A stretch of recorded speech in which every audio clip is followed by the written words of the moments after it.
Hello and welcome back to the locker room. I'm Mueller. I'm joined here by Ben Heltzer, Nick Lynch, and Jake Minardi. And to start this episode, we're going to be going over the NFL. So let's just get into it. So everyone, the Eagles and the Giants played on Thursday night, and I mean my New York Giants came out firing, got a lead, held it, won 34-17.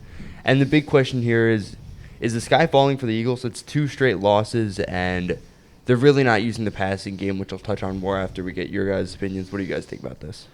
Yeah, I think that the Eagles, came into the season looking great. 4-0 start, obviously. There were some questionable, wins in there. They didn't look amazing, but they still got the wins.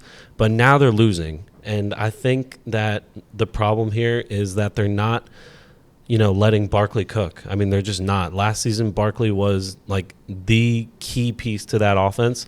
And if he was going, they were winning games. And he just hasn't been going these past two games, and that's why they've been losing. Yeah, I agree with what you said about Saquon Barkley. I don't think the sky is falling necessarily for the Eagles. I think last year as well, they sort of started slower, like throwing the ball or on offense. And throughout the season, they sort of picked it up more and sort of turned into a powerhouse throughout the season. So I think with a new coach in now, I think it could definitely take some time to figure this out. And obviously, they have all the weapons they need on offense to figure it out. I mean, Jalen Hurts looking questionable. I don't know about him, but besides that, I would say exactly what Ben said. I mean, Saquon Barkley had a historical year in rushing the ball last year, not only for himself but in the NFL. And this year it sort of seems like they're not holding him back, but they're not using him the way they usually do. And I think that's the key. I think they got to start using him. And really, I think they got to start, letting things click because as time goes on throughout the season, I think they'll be fine because they obviously have a good team.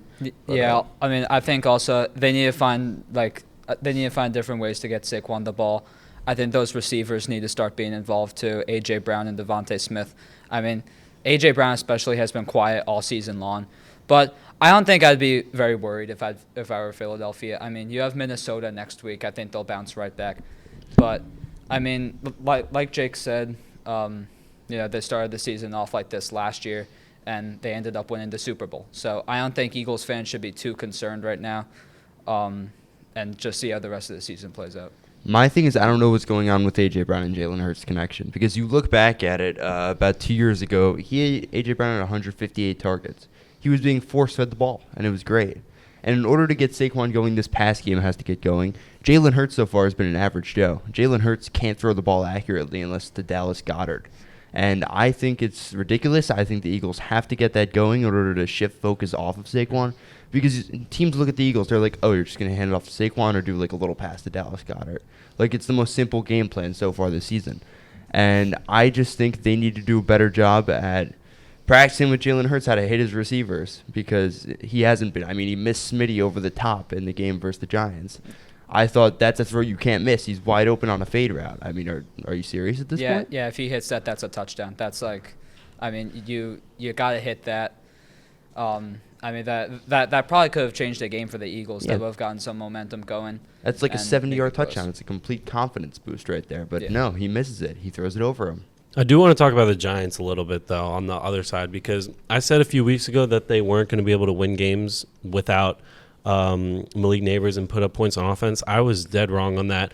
Jackson Dart looks, great. Like, as far as rookies go, he looks extremely promising. Cam Scatterbo looks amazing, although I don't know how long he's going to be able to kind of keep this act up.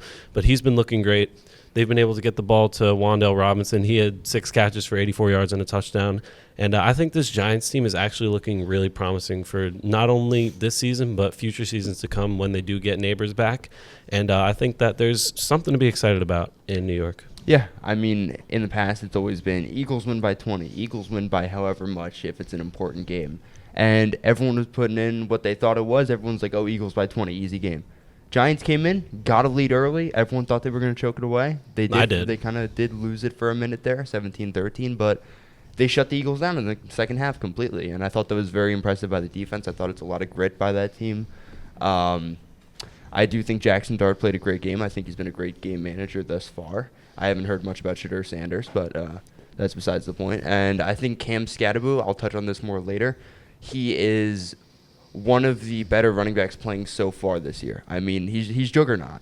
It's as simple as that. He just runs through everybody, and it's the funnest thing to watch. Yeah, I agree. I agree.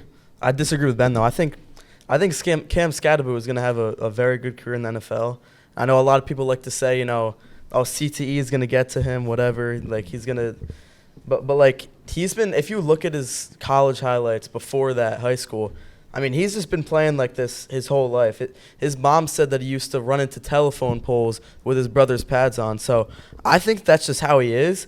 And I think, as he gets older, he'll even be able to adapt to it. And honestly, I know he leads with his head a lot. Like, I honestly think he'll be able to stand this. Like, a lot of people are saying, 3-year career. I'm looking at a great future for the Giants led by Cam Scadaboo. And for the Eagles and Jalen Hurts, I agree. Jalen Hurts looks, I'm going to say pathetic. Also, don't even get me started about the tush push. Like, when is that going to get banned? 4 tush pushes in a row. Like, it's just pathetic. Like, Jalen Hurts is literally just a check down warrior right now and a tush push warrior. That's all it is. Yeah, speaking of struggling teams, how about the 49ers? I don't think like the 49ers should be 0-6, I think, right now, but they're somehow 4-2. Injuries have just keep piling on for the 49ers, but I think San Francisco is I don't think they're going to make the playoffs. I think the funniest thing is the fact that the injury bug has hit everybody but CMC. I was just about to say that. If I was McCaffrey, I would be worried right now, and I feel like it's really funny that he's like the only one that's healthy on that team. Defense is tarnished, though. Fred Warner out for the year. Nick Bosa out for the year, among other injuries. Malik Mustafa, the safety, was out for like the first 5 weeks. It's ridiculous. I know. This team is like borderline cursed at this point. And in a division that's as tough as the NFC West with Seattle and Los Angeles looking great, it's going to be really, really hard for San Francisco to compete and make the playoffs with how many injuries they have. I think Seattle looks good. I don't think Seattle looks great. I think JSN looks great. I think Seattle is a team that can make the wild card, but I don't think they're a great team. I think Sam Darnold's been playing good with some minor mistakes, but they have been playing good football, I will say that. But I think it's more JSN leading the pack. He has 700 yards through 6 weeks, which I think is an insane stat. I think in that NFC West, Seattle's going to win the division. The Rams are going to go farther in the playoffs, I think. I think the Rams, they have that playoff mentality. They know how to win in big games. Seattle, and I think Sam Darnold looks great. I think I love that connection between him and JSN. But I think the Rams are just a tougher team, I think, and I think they would go further into the playoffs than Seattle. I think if the Rams are going to win the division any year, it's going to be this year, considering how banged up the 49ers team is. And I think they are a better team than Seattle, let me say that, because I think their defense is a lot better ran. I think that Stafford's still a great quarterback, and Puka's obviously the best wide receiver in the NFL right now, barring injury. But I think the Rams are going to win that division. I think they're also going to go further. I think Seattle's a little too young defensively. I think it's another year. I think the Rams definitely have that mentality. They could even make a push for Super Bowl. Obviously, I think it'll be between them, Philly, and Tampa. But going back to the Niners, yes, they have been hurt, and they're not where they're not where we thought they would be. But looking on the bright side, Mac Jones has looked pretty dang good. It could be a testament to the system and people saying that how Brock Purdy was a system quarterback, but without all these weapons, sure he is McCaffrey, but he's been able to get Kendrick Bourne up over 100 yards 2 weeks in a row, and they did play together in New England, but it's something to be excited about. Obviously, Brock Purdy is coming back, but I wouldn't rush to bring him back anytime soon. I think Mac Jones should be starting. I think he should be. Honestly, especially when Ayuk inevitably eventually comes back in the later weeks, considering he likes to sit on the bench so much with an injury. But I do think Mac Jones has been playing one of the better quarterbacks in the NFL. He's the hot hand right now. I don't think you take the ball out of his hands. I think you give him a week when Purdy's back to start, see how he does, and then do a QB battle. That's the only way you can go about it right now. The craziest part about it is that Mac Jones is also injured and playing, because we all know his lower leg is not 100% right now, but he's still playing through it. And I agree. I think Purdy's still going to be the starter, but I don't think they should rush him back at all. one great optimistic thing right now about San Francisco, probably the only thing you can say good about them right now, is the fact that George Kittle's coming back this week. So Mac Jones finally has another weapon besides CMC. Won't be too predictable or as predictable as they happened with the CMC game. And got to see how it affects Kendrick Bourne's target share, too, because he's been the hot hand, obviously. So what about the Lions-Chiefs game? Sunday Night Football. Patrick Mahomes, what a great game by him. I mean, he's playing – Rashee Rice isn't even back. So he's playing with Xavier Worthy, Hollywood Brown, Tyquan Thornton, and old Travis Kelce. Yeah, obviously there was a lot of controversy surrounding that game. But if I was a Chiefs fan, which I'm not, obviously, but if I was, I would just look at the positives. Obviously, you said Patrick Mahomes had a great game. That offense seems to be, finding its rhythm, clicking a bit. The defense, held the Lions, kept them in check. And I think that, Kansas City, with, how shaky the Chargers have been looking recently, and same thing with Denver, obviously barely beating the Jets, I think Kansas City is still primed to win that division. Me too. What I was going to say is that, obviously, so far, Baker Mayfield's been the MVP. I think I we agree, can all agree on 100%, that. yeah. I think he's carried his team. The whole offense is injured. I don't think Mahomes is that far behind. I think Mahomes has been super valuable to his team. He leads them in rushing yards. Obviously, the passing game has been really consistent, really good. He's not too far behind, and obviously with how much the NFL loves Patrick Mahomes, even if he's second or third in the running, they'll still give it to him. So I would not be shocked if he wins the MVP and snubs Baker. I think it would really suck. But I think it's always a possibility, especially considering this is the best he's played in a few years now. Yeah, I agree. I think this is Baker's year, but if anyone's going to steal, it's definitely Mahomes. And if he keeps the way he's playing up right now, obviously the offense is clicking. The start of the season, playing against the Giants and before that, they looked rough. I mean, Mahomes couldn't complete a simple pass. They sort of look like the Eagles then, but now they're very much looking like their old selves. And I would say Mahomes is definitely contender for that. And they get Rashee Rice back next week, who was like the wide receiver 3 before Mahomes took out his knee. Yeah. So there's more optimism on that offense now, finally at full strength again. So we're going to go to the players of the week now. I'm just going to say it. I have Justin Fields. No, I'm kidding. I have Cam Skattebo. He had 98 rushing yards, 3 touchdowns, absolutely dominated the Eagles' defense. I think he boomsticked Zach Bond in the middle of the field on a run for a first down. I mean, he just played great. He carried the Giants to that win. Jackson Dart played great as well. I'll give him his credit. Defense played great as well. I'll give them their credit. It was a full team game, but the real name to look at there was Cam Skattebo. This Giants team hasn't beat the Eagles in an important game in I don't know how long. It has to be like years at this point. And, I mean, 2 rookies come in, and they get the job done pretty easily, too.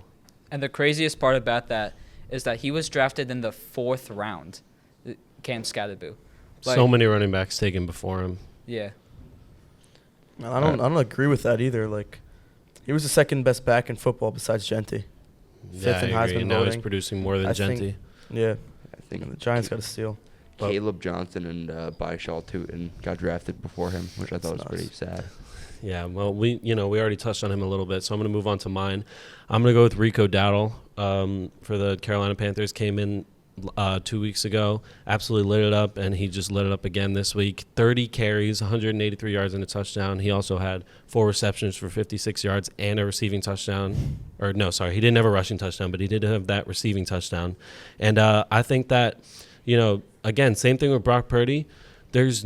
I don't think they should have any rush to bring Chuba Hubbard back. And even if they do, I mean, Dowdle's been looking amazing so far. Yeah, I don't even know if Chuba Hubbard's the starter anymore. No, I don't. He might be out of a job. But when he does come back, there's definitely going to be a nice little 2-way running game. Battle, split share. Yeah. I mean, you could really work it anyway. What about you guys? Who did you have for your player of the week? Well, for my player, another running back I think that really stood out to me is Bijan Robinson. 19 carries, 170 yards, and a touchdown. I mean, it's at the point now with Bijan Robinson, if you give him the ball on like 3rd and 2, 3rd and 3, like it's an automatic first down for Bijan Robinson. I mean, it's like for some reason I feel like whenever he gets a gain of 2, there's at least 2 or 3 extra yards added to that run because he just fights his way through. Yeah, right up there with. He's one of my favorite. Right players up there with Jonathan Taylor for Offensive Player of the Year. For Falcons offense looked great as a whole on Mhm. Monday night. Jake, who do you have this week? I have JSN. I mean, like you said earlier, Noah, 700 yards, 6 weeks. Main reason for sure why the Seahawks look the way they do at 4-2. Obviously, Sam Darnold's playing very solid, coming off of a solid year last year as well. But, I think JSN definitely is my player of the week. 8 receptions, 162 yards, and a touchdown. Great week for him. And the Giants could have had him. Well, that's it on the NFL this week, but don't go anywhere. Myles and Luke will be joining us in just a minute for college football, so we'll go to that. Welcome back to the show. That concludes our NFL segment, and we will now be talking about college football. I think first off, we have to talk about Penn State. I mean, just a disaster of a season, 3-3. And the expectations were top 5 in the country, competing for a natty, and now they just fired their head coach at 3-3. So I would like to hear your guys' thoughts about this. What do you think about the firing of James Franklin?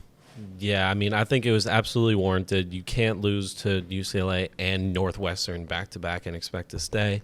But they lose to Oregon, which actually does look a little worse now that Oregon just lost to Indiana. But we'll talk about that later.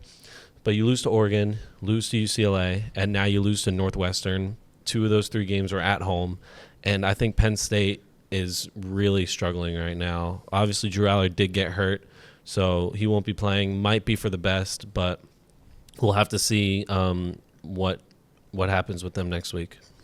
Yeah, you really got to give it up to James Franklin. I mean, we all told him he can't win the big game. So what does he do? He loses the little meaningless game twice. He is unbelievable. Every time there's a big game, I've never seen anything like it. Like, he just can't win. It doesn't matter the players he have. It doesn't matter the team he's facing. It's just if you're playing a top 10, top 5 ranked opponent, Penn State's losing that game.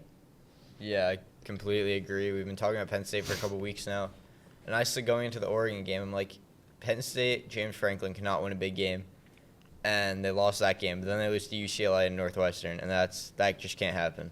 You just can't lose to UCLA, who hadn't had a lead all year until you played them, in Northwestern at home. And I think for a while they've been looking for a reason to get rid of Franklin because they knew he couldn't win the big game. But they were just always one of the top teams in the country, so you couldn't do it. But now losing 2 bad games, you had a reason, you got rid of him. Fresh start for Penn State.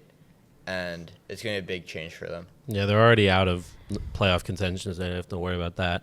If I was Penn State, I would just worry about just getting back on track, finding a new coach, maybe finding a new quarterback.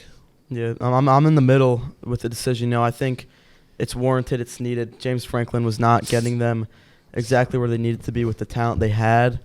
But you look at the players. You look at a lot of the players' reactions. And you could tell recruits, players, they did love him as a coach. I mean, they went there for a reason. I think it was just an issue with winning the big games that couldn't happen. And, unfortunately, they did have to get rid of him. I mean, a $50 million buyout is insane, by the way. That's insane, but you got to do what you got to do. And I think now the earlier the better that they fired him looking for that next head coaching job. The earlier the better. And I think that's going to be good for them now that they're going to be looking for a coach now. But, I mean, let's just talk about the downfall was just so unexpected. I was still expecting an 11-1 season, 10-2, lose to Ohio State or a big game. But now they're just straight up trash. They're just losing to bad teams. So, that's just completely unexpected. But moving on, talking about Oregon, Indiana, let's talk about that game. Indiana looks like, they are one of the best teams in the country. Fernando Mendoza looking like one of the best quarterbacks in the nation. Thoughts on that game? Yeah, Mendoza looked great. He had a touchdown passing 215 yards. Hemby had 2 touchdowns on the ground. And I just think that, Indiana, Big Ten championship, pretty much a lock against Ohio State. And as far as Oregon goes, they're definitely still a playoff team, but taking a little hit, especially at home, it's not a good look. And I think that it's an even worse look for the Big Ten in general, especially with Penn State looking the way they do. Compared to the SEC, it's just no real contest who's the better conference. sure, the Big Ten has Ohio State and Indiana. They're more top-heavy, but then you look at the SEC, you got A&M, Ole Miss, Georgia, Tennessee, Alabama. Like, it's really no contest, and I think that, as far as Oregon, if they want to compete as far as the college football playoff goes, they're going to need, more big wins later in the season. Yeah, I completely agree. Oregon, your big win was Penn State, but now Penn State hasn't won at all, and they're not a good team, Yeah, it's so not you really that don't big of a have win. the big win. Yeah. Going into this game, though, I was really looking at the quarterbacks because there was supposed to be a big quarterback battle with Dante Moore and Fernando Mendoza. Neither of them were that good. Mendoza obviously had a better game, won the game. Dante Moore threw 2 interceptions, had a touchdown. And neither of them really impressed me like they should be the number 1 guy in this draft. Like, they're the top quarterback in the country. But obviously Indiana's really good. We could tell that. I think they're going to compete with Ohio State in the conference championship. I think they're a really good team, and they could end up winning the Big Ten and possibly a national championship. Yeah, Signetti had them ready to go, right? He learned under Nick Saban for so many years. He's really experienced as a coach. The contrast between him and James Franklin is like night and day. They couldn't be more far apart. But Mendoza did what he had to do. Like, he wasn't amazing, 20 of 31, 215 yards, a touchdown, a pick. But he did what he had to do to win, and Indiana just looked so good at the end of halves, closing out games. They were disciplined all game, and that's really what put them ahead. They looked extremely disciplined and well coached, and I think that's the exact reason why they have a great chance at winning the Big Ten and even contending for a national championship this year. But, I mean, really, if you look at the QBs, like Luke was saying, just all around college football, I don't see a clear, like number 1 pick. Would you guys agree? Like, I don't really see, like that much of a standout player like we have in the past.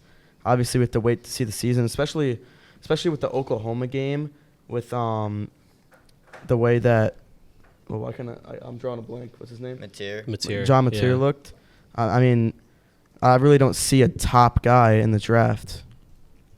Yeah, this could just be one of those drafts where, like, in 2013, the Chiefs took Eric Fisher, first round, first overall pick. Nobody really was a standout guy in that draft. We could be looking at one of those drafts. There's no Genty in this draft. There is next year with Jeremiah Smith and Ryan Williams coming out, but no this year. Yeah, I agree, and I think that's reflected in the Heisman race as well. No clear favorites. Obviously, you got Carson Beck and Ty Simpson, and even Fernando Mendoza. I'll throw him in there, leading the way. But it's really up for grabs at this point. Jeremiah Smith is also in there. But, I mean, yeah, college football, as far as, like, individual players go, and who can we say is truly the best in the league, it's wide open. Yeah, I would say it's wide open, and if I were to make a prediction, it would probably be Ty Simpson. But last, before we wrap it up, let's just look at the top 10. I mean, a good amount of movement. Tons of top 25 teams have lost. And look at the top 3. We have Ohio State, Miami, and Indiana. How long do you think this keeps up? I personally think, I mean, it could end this exact way. I mean, a lot of these 3 teams really don't play anyone special that they're going to lose and move down in the rankings. So, I mean, do you see any potential risers here? I think the top 3 should stay the same for the rest of the year. Obviously, Ohio State does have to play Michigan. At Michigan, they've lost the past few years. Yeah. They could very well lose again, but I don't think they will. I think they'll snap that losing streak, remain number 1 for the rest of the year. Miami, like you said, doesn't play anyone special. Neither does Indiana, really. So I think those 3 should stay the same. But what I want to talk about is like the lower half of the top 10, like 5 through 8, really. You have A&M at 4, Ole Miss at 5, Bama 6, Texas Tech 7, and Oregon drops to 8, and then Georgia at 9, LSU at 10. And I think that for starters, I think Ole Miss is fraudulent. I'm just going to come out and say it. I think Ole Miss, they barely beat, Washington State or something. Yeah. And I think that they're going to definitely drop down at some point. They have a brutal schedule coming up. Yeah, So, I think we'll see a lot about Ole Miss this week when they play at Georgia. Yeah, Lane Kiffin has a little bit of that James Franklin in him where he just can't win the big game. So I'm also curious to see what happens to Ole Miss. Yeah. I like Lane Kiffin, though. To each their own, but I think for the SEC really as a whole, I think Ben's a little bit right. I wouldn't say Ole Miss is completely frauds, but I would say that they're not going to contend for like an SEC championship. They're going to end up losing a game or two, and I think it's going to be Bama and A&M in that championship fighting it out. But that's all gonna do. That's gonna do it for our opinions on football this week. Don't leave just yet, though, as Noah and Nick will be coming right back on to discuss the MLB playoffs. Welcome back to the baseball segment of the locker room. I'm on with Nick and Noah, and we're going to be talking about the championship series for both conferences. So to start, the Seattle Mariners are up 2-1 against the Blue Jays. What do you think has been the key so far for Seattle to preserve this lead? They need to keep hitting because their pitching is going to be good. It's going to be they're not giving up 12 runs or whatever they gave last night. That's not going to happen again. But game one, when Springer hit that homer, I'm like, oh, here we go again. Toronto's going to run away with this. And they didn't. Seattle's offense fought back, scored runs. The pitching held up, and they ended up winning that game. And then they won game two also in Toronto, which I thought was really impressive, winning 2 games in Toronto. But, yeah, Seattle's offense is going to need to keep going if they want to win this series. Yeah, we keep saying, like, every year, pitching is what wins playoff series. And no team, I think, left, maybe the Dodgers, has it better than Seattle when it comes to starting pitching. I mean, you look at their rotation, top to bottom, they have 5 guys that they can throw at you at any moment, and you say, wow, we can't hit these guys. But with the Blue Jays, I just don't think their roster is that good.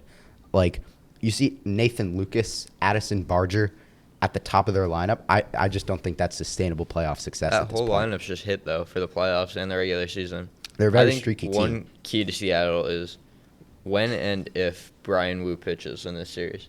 So obviously coming back from an injury, we have to see if they're going to use him, and if he starts, if he comes out of the bullpen, how much he could pitch. So I really don't know. He hasn't pitched in a while. Yeah. Again, Brian Wu hasn't pitched in a while, as you said. But, like, how much can you really ask from a guy that's going to be tossed into a playoff environment? I mean, you saw Shane Bieber. He's coming off of Tommy John. This is, like, his 9th start. And even then, that's, like, remarkable that he's built up this quickly and is ready to in a playoff atmosphere. Yeah. Honestly, I think the key to the series for the Mariners to lock this up is don't let what happened last night affect you with that whole 12-run game, because once that happens, the Blue Jays start to hit even more, and you're shaken up by it. And you just won 2 in Toronto, like Luke said, very impressive. You can't lose 2 in Seattle at that point. I think they have to take the next game, go up 3-1. Then if you need to, you can lose a game in Toronto. I mean, I think what won the Mariners the first 2 games is their pitching. I mean, they only gave up 2 hits in game 1.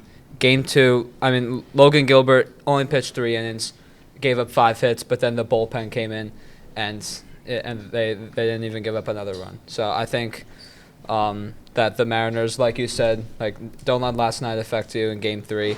I think the Mariners, they have to win this game, game 4, and then